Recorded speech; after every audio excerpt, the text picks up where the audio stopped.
John, what's going on, man? How you doing? Nice to talk to you. Yeah, it's good to see you, man. It's where are we finding you right now? Are you at home? Yeah, I'm in Los Angeles in my little mini studio. Awesome. Awesome. How about you? Yeah, I'm at work right now. This is usually we do the podcast right back there, if you can see. Oh, cool, But cool. we also do them on Zoom about 50-50. Ever since, the pandemic, obviously, doing these over Zoom has just become so easy. Yeah, it's just like recording sessions, vocal sessions. Are you still doing a lot of Zoom sessions? We've done almost the entire season. I'm on Alice's Wonderland Bakery right now, and we've done the entire first two seasons. Uh, I've only been in the studio for one session, and that was last week. Is that is that a Yeah. bummer? Or is Uh, that it's nice? Well, it was nice during COVID for sure, Yeah. but no, you're absolutely right. It's much, especially when you're dealing with, young people. You can't conduct them because we're not in real time. I can't help them get in. I can't help them get out. And obviously, just the personal connection, especially with people who don't have a lot of experience. It's much better if I'm right outside the booth and they could see me smiling and they could see me cheering them on. And uh, but it was very convenient and a lot big time saver from schlepping to the studio in Burbank, et cetera, to record. Sure, But sure. I definitely missed seeing everybody, even the people I work with.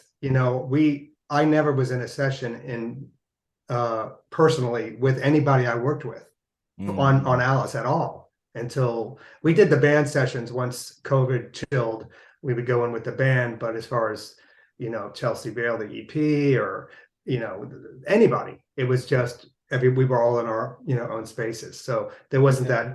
that connectivity. Yeah, I always, I'm torn probably 50-50 on whether the technology is good or bad. Because there's something magical that happens when you're in a room with singers, with other musicians. There's something magical that happens, and I've done those before. But also Totally. during the pandemic, I got the opportunity to record a 22-piece string session with an orchestra in Macedonia. And so, and I could not afford 22 strings in Hollywood, No, so not two. yeah, exactly. It was the same price as two, pretty much. Awesome. And so, obviously there's something magical that happens in the room, but you also get a lot more access to things when you do it this way. It's kind of For cool. sure, for sure. So tell me, I just want to like take a quick overview of your story. When did music click for you? Have you been doing it since a young age? Well, yeah. Well, my mom, I grew up in a big family, six kids, and my mom was an incredible pianist and musical director in town. She had six kids, so she gave up having a career, but she would do a Mhm. lot of shows for charity, for the Knights of Columbus or Alhambra, raising money for different charities. And so I grew up watching her, and we had a huge neighborhood full of 150 kids or something. It was very Catholic and very just kids everywhere. And whenever there was a party, my mom would play. And I remember as a kid watching my mom play, and all of the parents and all of the kids and all of the dads, everyone would stand around the piano with a cocktail and sing. Yeah. And I remember the joy of watching her and being a part of all of that. And it Mm. was infectious to me, I think. And so I kind of learned by watching her. And then eventually my mom and dad got me lessons. And the guy I studied with was sort of a jazz guy. He was he kind of taught me more about music and music theory and chords and how this, he would do a lot of crazy things. He would take a index card and kind of make bar lines and put numbers for chords. He'd go like, two minor seven, 5/7, one augmented fifth, whatever. He would just, and he taught me chords that way. And he would say, play these chords in A. And he would play some melody. I didn't even know what song we were playing. Right. And, he would count me off and then he'd say, okay, now play it in D. And I said, okay. And so I started to understand the relationship between chords and as you change key and math and all of that. And eventually I went to college in Florida near Disney World. And when I graduated, I started playing the piano for Disney, uh, rehearsal pianist, and then vocal directing and et cetera. And little by little, I worked my way up to writing shows for them and writing songs for those shows, a lot for the parks in Japan.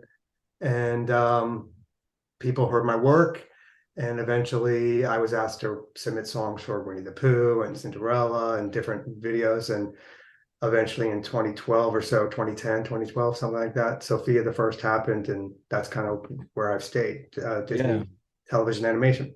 Did you grow up wanting to do Disney? Was that, or did you just kind of I follow wanted that to path? do, I don't want to cut my own throat here, but no, I certainly loved Disney. And certainly when I was older and the original Little Mermaid came out, I was so proud of Disney for embracing musical theater music, if you will, and showing that it has an incredible place in the movie industry for telling stories. And because being in Los Angeles at the time, there was not a lot of love for people who write music like me.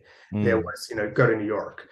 So my first love, just to answer your question, my first love was definitely musical theater, and I definitely wanted to go to New York. But I was bought out for Disney to write a show for Barbara Epstein, who was writing a big review for Disneyland, and she offered me the gig. So I came out, and I think it just kind of fell into place. It was easier to stay here and do people's acts and play the piano in the park at Disneyland and work my way up out here. So, but my first love is definitely musical theater. But once I got out here, the bug of trying to work for Disney Animation was, obviously huge, and it was right here at our doorstep. So why not go for it, right? yeah, no, for sure. Little Mermaid, Beauty and the Beast, all those I grew up with. Obviously, Yeah, that I was the kid that those were made for, and it's unbelievable. I'm just starting to fully realize the impact that those had on me yeah, and yeah. where I am now. You know what I mean? Sure, Like, sure. because I was sports guy my whole my whole life, but even in that, I love those movies. I mean, even to the point where growing up, my favorite movie that I watched over and over and over again was Newsies.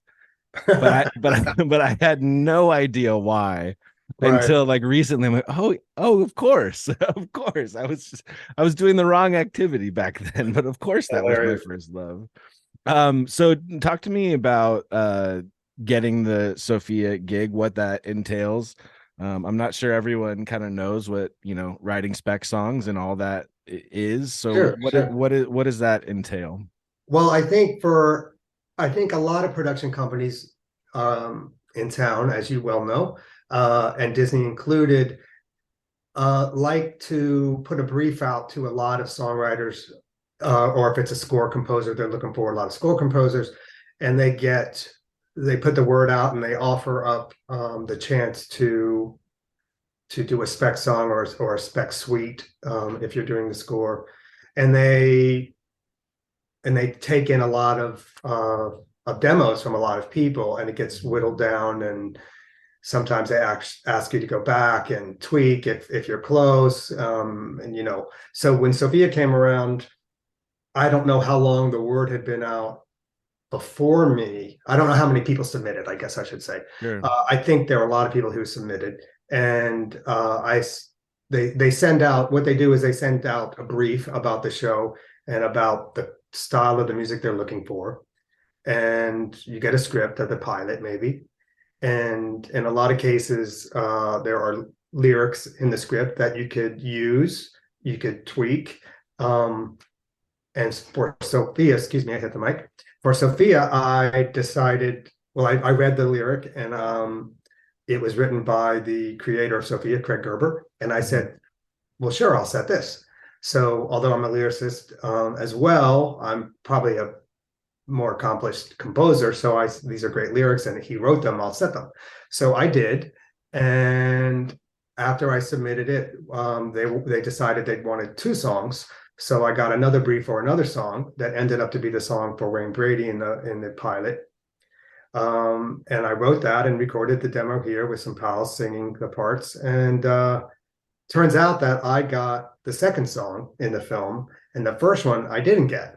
Mm. So there were Dave Lawrence and Faye Greenberg had written the first song, and as the weeks went by, they I think they were writing songs as well for the rest of the film, and I was asked to write the Cinderella song. True Sisters, and from there it just kind of moved forward quickly in my favor, and I got tapped to write all the songs, rest of the songs for the film, where there were a few. And then when the series, they always knew there was going to be a series, Sophia the First. So Mm. when that went into production, we, I don't know exactly when I signed a contract for that gig, but it happened, and Craig and I went off, and it was an amazing experience, obviously, because that thing was so special and wonderful. So I was, pinching myself every step of the way. Yeah, I mean, if Alan Menken was the right timing for me, my daughter was the right timing for you. Like Sophia was literally her first song, and then she transitioned into Elena. I mean, it was just like she just turned 9 last Friday, Oh, incredible. and we did 3 days at Disneyland actually, so I'm still recovering a little bit. I saw that. She Um, had a makeover, I saw. yeah, the Bippity Boppity Boutique, man, it's magical. I need Um, yeah, but like she did that whole run, so I know all your songs from Oh, terrific, those terrific. intimately. What was it like? I've heard from I know living in LA, I know a lot of people who work for various aspects of Disney, Sure. working for the mouse, as they say. And some of them, love it, some of it is very corporate. What is it like writing songs in a environment that's very corporate? Is it a small box? Is there a lot of checks and balances? Do you feel freedom in that? What is that like working for a corporation like Disney? Wow. My first thought was actually how incredibly supportive they are in so many ways. There's so much, for example, PR support. When Mm. Sophia was getting ready to premiere, I was dumbfounded when I saw the press. I just couldn't believe what was happening. It, it was a dream to have written songs for um, this animated um, property, and to see what they put out in the universe to support it. And so they're incredibly powerful, as everybody knows, but they put their money where their mouth is. And so Yeah. I felt a tremendous amount of support and gratitude to be a part of that and to see them do that. And it's similarly the music peeps I get to work with, Jay Stutler, who runs the department, and Mark Karafillis and Darrell Wedler and so many others. Their support, the music department support, is profound, and Mm. their expertise. And uh, so I'm sure there's a lot of what it was, network notes, et cetera, because they have a vision, and it might be different in some instances than ours. But I I don't know. I felt pretty loved and pretty, I was bummed that this didn't get chosen, or that got tweaked in that way in a few times. But we're all working together. Everyone's got their Sure. POV. So Sure. I totally loved it, Eric. It was, every step of the way, loved it. Yeah, I mean, as I've met people, as I've networked, as I all those things, I've experienced the further you get to the top, the kinder and more generous people are, Yeah, maybe. Yeah, which is not what you generally hear about Hollywood. You know what I mean? yeah, Like yeah, I'm sure there are cutthroat aspects to it. I'm sure there's jealousies. I'm sure there's all those things. But maybe as people are at those peaks, they relax a little bit. They're a little kinder. I don't know. yeah, yeah. Have you experienced that? I I mean, guess. you yourself are an example of that. If I'm being honest, Oh, you are extremely kind and generous with your time and stuff. And to me, for what I want to do, I mean, you're at the oh, peak. that's well. I'm very flattered, and obviously, I've heard your stuff, and you're incredible, and you certainly have an incredible future ahead of you, doing exactly what you want to do. I think. I think one thing about Disney Junior at that time was that it was run by Nancy Cantor and Joe D'Ambrosia, and it started with Nancy, of course. They had a vision Mm. for what they wanted Disney Junior to be, and it was happening. I when I started my little contribution, they knew exactly what they wanted, and we were lucky enough that they did have this vision and this very clear idea. So we were able to, if you get a brief and it doesn't make sense, or if in advertising, if they don't really tell you, if you're running crazy trying to figure out what they want, that's much more difficult. But if you Mhm. know what they want, and they knew what they want, so it was much easier for me. And so I always felt like a part of the team. I always Yeah. felt, I always felt that all the people I mentioned at the music department as well, and Craig, it was, we were in it together, I guess I could say. And then as the years progressed, different elements came in, and Elena happened, etc. But especially at the start, I remember feeling I was on a team. That's a great feeling. Yeah. you know. Yeah. No, that's awesome. Uh, I wanted to ask you about Sophia, first of all. And I Sure. think Elena was a little bit different, but Sophia, it felt like it was supposed to age with the kids that it started with.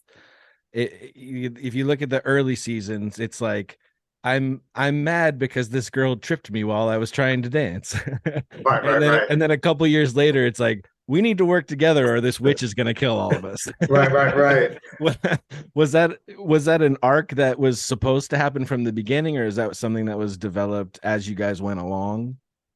Well, all of that would be Craig Gerber and his vision of the series, and again, I would do as I'm told.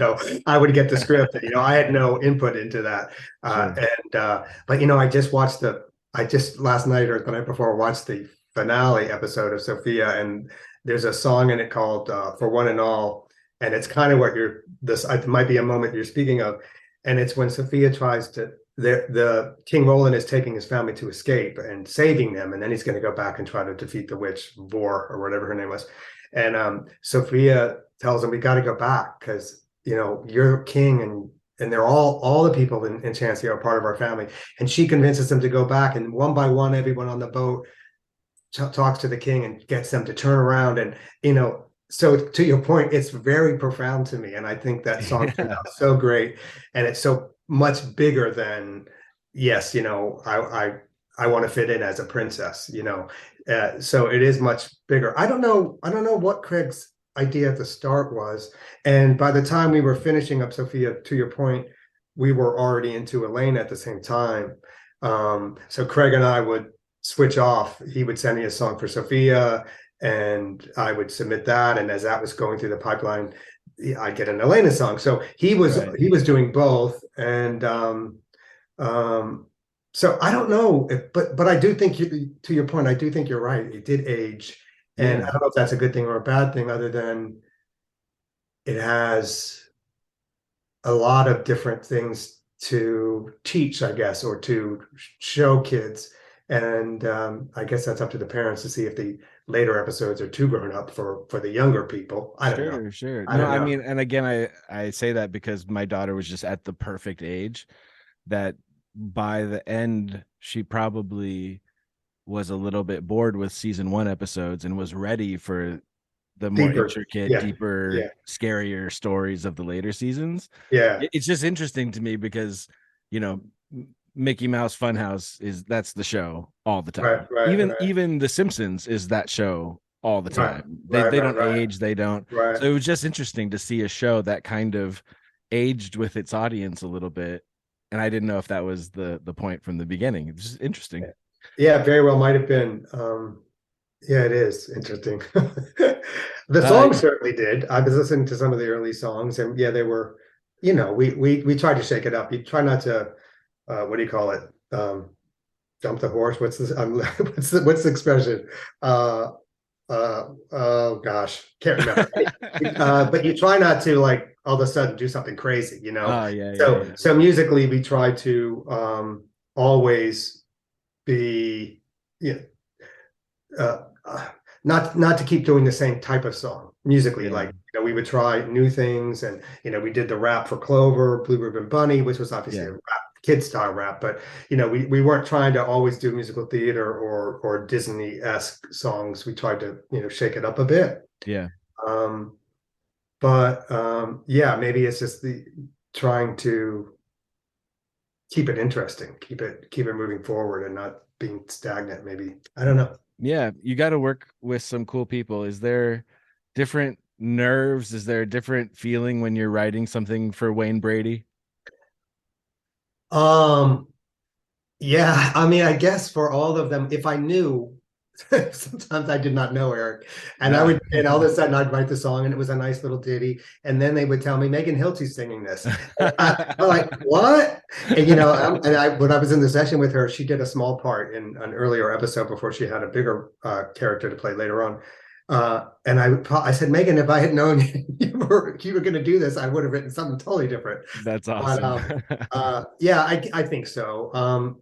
But they were, I would say 99.9% of the talent who came in were just lovely.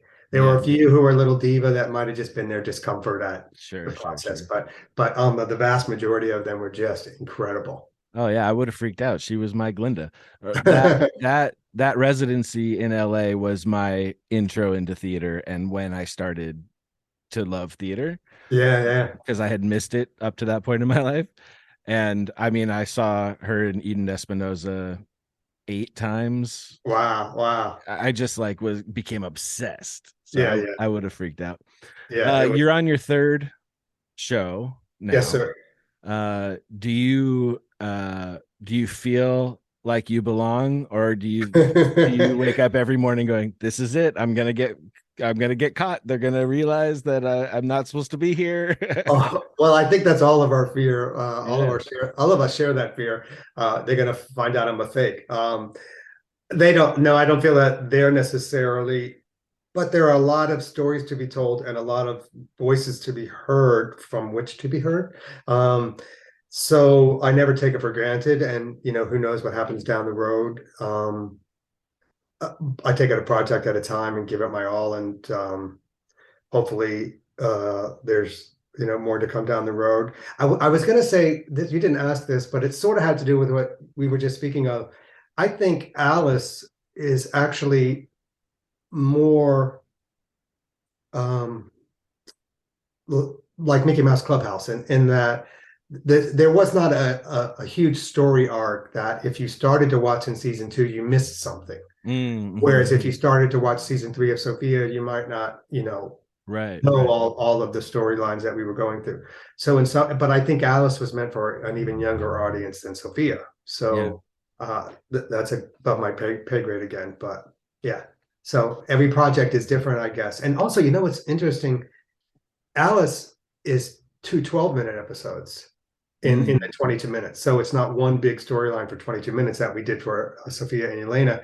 right. And that's a different animal because the songs are so much shorter Mm, because you only have 11 minutes. So they don't want a 3-minute song. Some of Sophia's songs were easily 4 minutes. And there's an Elena song that was over 5, and that mm, would be absurd in an 11-minute thing. Except we did yeah, an yeah. episode of Elena. One of my favorite episodes was a musical episode where there was a spell that went wrong and suddenly everyone sings. So the whole episode practically was sung. Yeah. That was magnificent. That was one of my favorites. It was very clever, and that was fun. Anyway, Yeah. sorry to Yeah, digress. no, that's great. What what do you want to do from here? Are you locked in with Disney? Are you wanting to write outside of Disney? Is Broadway still calling in a sense? What are Well, you yes, hoping for? we've been working with an old friend of mine who shall remain nameless. He's a big Broadway producer who I actually moved out to California with. He and his girlfriend, who were fast friends of mine, they also worked at Disney World. So we have a project that we're trying to secure the rights for. We've written about 25 minutes of music, David Goldsmith and I, who's a tremendous musical theater lyricist, Mm, writer. And so we have a meeting. We've had meetings about it, and we're just trying to nail down the proper approach to secure the rights from Disney and Fox on a project. So yeah. hopefully that'll happen. We actually have a meeting on Thursday, I believe. So definitely musical theater is still very much uh, in my crosshairs, I guess. Yeah, this is like a super technical question that probably nobody listening cares about except for me. But you're hired from Disney as an independent contractor. Yes, So they yes. have no like, intellectual property rights or anything like that. You can work on stuff on your own separately. Yes. I give them my attention. So if they need me, I'm there. Sure, sure, And that's sure. kind of what we all promise them. We agree to do the gig, and time is of the essence, and there's a schedule, and they have dates that we need to get things so they can get it to the animators, to Icon, whoever. So yeah, they get our attention, but I'm allowed to do whatever I want as long as I'm not going to write Sophia the First over Sure, sure, sure. Awesome, at awesome. Nickelodeon. Yeah. Let's talk about advice. People who want to be where you are, that are writing, trying to break into the industry type of thing. What kind of advice do you see from your perspective? Um, Gosh, I think the main thing is to get your stuff heard. Mm, I think the biggest blessing I had was playing people's acts around New York. I mean, around LA, and New York. But so different people heard my music because I would do the act and make a couple $100 or something and write new arrangements for it and blah blah blah blah blah. But I would ask them to do a song or two of mine. So little by little, people at Disney, for example, would hear my stuff and they would go, "That guy's pretty good," or "I like that tune," or whatever. So the first thing I would say is, however you can do it, get your stuff heard, get out there. I was mhm. talking to a young guy like you who was asking for my advice the other day, and I told him that one of the other great things that happened to me is I moved to New York for a couple of years, and while I was there, I still worked for Disney, uh, but I took the BMI musical theater workshop, Mhm. and it was so encouraging to me for the reason I spoke about earlier. I had been in LA where they didn't get me, and I felt like a fish out of water. Right. And I got to New York and I got accepted to this class, and they heard I had to, submit and blah blah blah, and they heard songs that I wrote the music to, and they songs that I wrote the music and lyrics to, and they asked me to join as a music uh, uh, uh, a songwriter. So I wrote for myself with myself, and it went incredibly well. And what it validated was not that yay they think I'm okay, not that, but they validated what I knew, like structure, A B A songs, and verse chorus bridge. They I knew these things, Right. but they showed them to me on a blackboard, sort of, Right. Right. So Right. Right. suddenly and they taught me different kinds, they said, this is this kind of song. So we all had to write the same song. I won't go into this much further, but it was just an incredible learning experience to just define what I already knew and Right. make me feel like I was, I was good at this thing I was hoping I was good at least. That would be one thing. And the obvious thing is don't take no for an answer, like everyone always says once they've made it. The only reason you get there is because you keep doing it, Yeah. Yeah. and you keep writing. I've heard your stuff, and I think it's incredible. I mean, Mhm. some of the stuff, like I think you sent me this piece you spoke of that you recorded with the strings. Yeah. Yeah. Um, you can't, it's not enough to be amazingly talented. You have to be in the right place at the right time, and like the Sophia drops in your lap, Yeah. and I think I would say if it's what you have to do, then you have to keep doing it until you get the break. You don't, it's not easy, and it's not for the faint of heart, for sure. I think hearing no a lot, especially I don't have a very thick skin, it's not easy, Right. but I just kept doing what I felt like I needed to do, and luck. And lastly, and I know everyone knows this as well, you got to be ready when opportunity knocks. You Sure. got to Sure. be. You can't go, oh, I was going to go out for yogurt. You know what I Right. mean? No, I'll take the meeting, or I'll cut Sure. my vacation short, or Sure. Sure. I'll write this song before I go tomorrow night. you know, Yeah. yeah. When Yeah. when opportunity knocks, uh, you got to go. You got to go. Yeah. I think as somebody who's like coming into it, I feel like I'm behind already. Right. And so it's so hard for the no's to not just validate what I already think about myself. You know what I mean? Like you get a Yeah. no and you're like, well, yep, that's what I thought. You know what I mean? It's so Uh, hard for that not to be the case, but you do, it is timing. I get all those things. I had a really interesting experience on this podcast because I interviewed Ryan Scott Oliver, who's a Broadway composer, and he wrote spec songs for Beetlejuice the musical. And then a couple weeks later, I did a podcast with Eddie Perfect, who got Beetlejuice the musical. wow. And Ryan said, just my style didn't match up with what their vision was. And Right. Eddie said, my style just happened to match up with what their vision was. There you have it. Neither of them said I was the best for the job, or, Yeah, like I wasn't yeah, good enough for the job. yeah, yeah, It yeah. was literally, I write spec songs all the time. And for this project, it just, I didn't happen to be what they were looking for. It's just such an interesting thing. That happens. Yeah, I couldn't agree more. Because I think I've written some pretty damn good songs that I didn't get the gig because of that. They were looking for something with a different, somebody with a different voice. They were looking for, a different. They were looking for something different. Like all our actor friends, one of my dearest friends, Michelle Park, um, I would watch her go to audition, and she said something to me, and she'd get a lot of them. She won a Tony Award, but we were talking once, and she said something like, "I'm like, how do you just keep doing it? I mean, it must be so discouraging." And she said, "That's the job.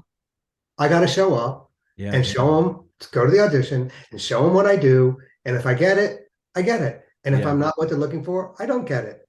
But I Yeah. can't take it personally. I just got to show up again. Sure, you're disappointed and you're bummed. You wasted your afternoon when you could have been, watching a movie or something. But yes, I remember that. So yeah, that's part of the job, right? We got to write Yeah, songs. yeah. The podcast that we'll release right before this one is my friend Juliana, who's an actress, and that's what we talked about. The auditioning is the job. Yeah, You're being an actor by auditioning, not by necessarily getting the part. yeah. That's Or just getting that's it. the job. Yeah, Yeah. yeah. Actually, I think I saw you saw Sunday in the Park with George at Pasadena I Playhouse. I did. My friend Liz Larson was playing the grandmother. She was Celeste. So Oh yeah, yeah. you saw her. There you go. Awesome, Small world. awesome. Definitely. That I was a wanted fun to go little see. production. I'm sorry. That was a fun little production. Oh, totally, totally. I loved them. I loved, Yeah. I loved George and Dot, and Liz is doing Transparent coming up downtown. I'm looking forward to Oh seeing yeah. that. Yeah, So very cool. Well, we gotta shift gears a little bit because part sure, of this podcast is me figuring out my spiritual path and awesome, and what awesome. I Good luck with believe, that. what I believe and don't believe, and all those things. So I mean, it's pretty open-ended. What did you grow up with? Where are you at now? Cool. Anything that comes to mind when Well, we talk about those thoughts? I was the youngest of six kids in an Irish Catholic family in Norfolk, Virginia. We lived in a very Catholic neighborhood that was actually built near the church. And as I said, there were 100 and some kids on the 2 blocks, and full Hmm. of Catholics and mostly Catholics. And we had to go to church every Sunday. And I think my favorite thing about going to church, not that we always went when we got away with it, but when we would go to church, my favorite thing was always the music. Mm. I would always, my mom used to play the organ for the big high masses, and you'd sing a lot of the parts of the mass at that time. And so my favorite part of that was always singing and being a part of the music part. Once I didn't have to go to church, I didn't go to church. That doesn't mean I stopped believing in God, or I wasn't getting from going to that building what some people have, a sense of Mm. community or whatever some people like about going to church. I wasn't getting it. Yeah. I I if I want to like be spiritual or get in touch with my thoughts, I'd rather I grew up on the beach. I'd rather go out on the deck and look at the ocean for an hour and Mm. think about the world and and what I'm feeling or how blessed I am or think about people who are in my life who are suffering or so I definitely believe, Eric, in something. Um, I don't know how we could all be here and what makes you you and me me, and we die, and that's all there is, and that's meaningless, that we're just a bunch of cells. I don't believe that. Yeah. Um, I I think one thing that's kind of not to get kind of getting a little touched. I think the idea of the afterlife is one of the most profound things that I think religion has to offer. And a lot of people don't believe in that. And I understand everyone's got their thing. But I've lost a lot of people in my life. I'm not a young kid, and I've lost my parents and all my aunts and uncles and two of my siblings and some of my cousins. And um, I just, I don't want to believe that this is it. I want to see them Yeah. again. And I Yeah. want to, I don't know what it is. I don't think it's this white guy at a pearly gate, but I think what makes Eric Eric is going to be there, Yeah. and I want to see my folks, and I want there to be something else. And I think the power of goodness um, in people is profound, and that to me is sort of prayer. When we're all trying to fix something. I don't know. Do you know what I mean? Yeah, totally. Yeah. To, As I started to pull apart what I believed and really question and stuff, really for the first time, um, that the idea of no afterlife was the thing that really hit me the hardest, because for 30 plus years I just assumed my consciousness would go on forever. right. And Yeah. the idea of it just ending like would keep me up. It's Yeah. terrifying. Yeah. Yeah. Yeah. And terrifying because I love these people so much in my Yeah. life. Yeah. I don't want it to end. I want it to continue in some way. Yeah. Did you when you were growing up, did you uh did the Catholicism click for you as a kid? Did you believe in God then and there was some kind of transition, or did it really never resonate with you even from the beginning? I don't think it ever resonated in a, I don't know. I didn't question it. It just wasn't, you're a kid, you just go. Everyone went to church. So, we were supposed to go to church. Sometimes my brother and Timmy and I would go out the front door, slam it because everyone else was asleep. And then we climb in the playroom window quietly and play for an hour, climb out the window and come back in the front door, slam it. So everyone thought we had gone to early mass. It just it didn't really resonate. It's not that I was, I guess I always thought there was God. When I got older, I just thought maybe God was different. I also think there's, then it was defined by Catholicism. I also think it's profound to think about all the different views of God on the planet. And I always questioned why Catholicism would be the one true religion. And I might be the only one who grew up in Holy Trinity Catholic Church who thought this is what I was taught, because what I thought I was taught was if anyone believes with their whole heart in God and Christ or not Christ, but if they're good people and they believe what they believe and they live a good moral life to some degree, we're all going to get to heaven. And I think some Catholics believe that you're not going to, I don't know. I cannot speak about Catholicism. It's certainly Yeah. not my wheelhouse. Yeah. But Yeah. I, I just think there's so many visions of the same force, that a force of goodness on the planet. And that's what I like to think about, as opposed to, Yeah. you know, Yeah. A force of goodness, some kind of connective tissue that yeah, connects all of yeah, us. yeah. Uh, that was the other thing as I started to look outside of my tiny little Christian bubble was, oh, I'm actually very similar to, to a lot of people who Yeah, believe something completely different than me or don't believe in anything at all.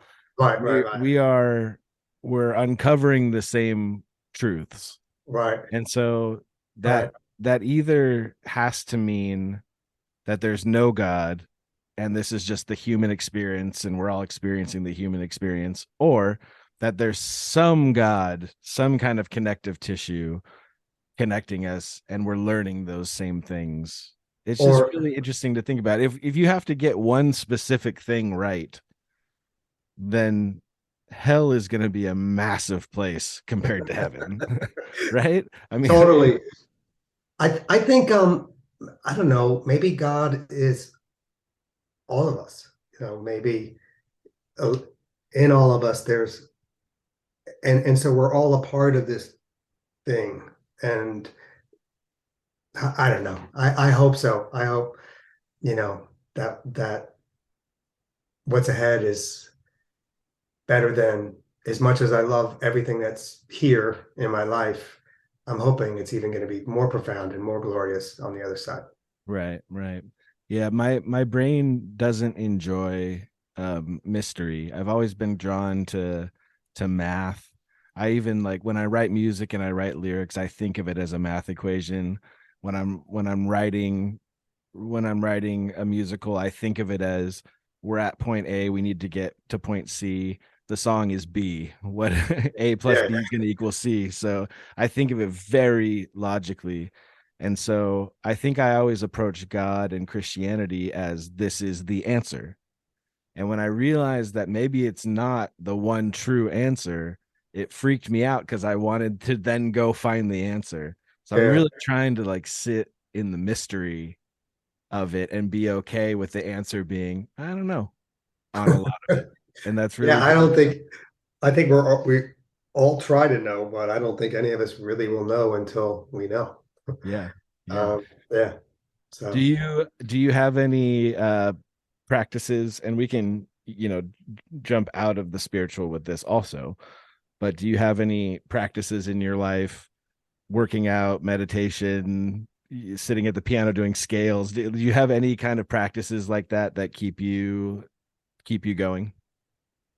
wow, I wish I did. Me too. That's why I'm asking you. I'm trying to get ideas.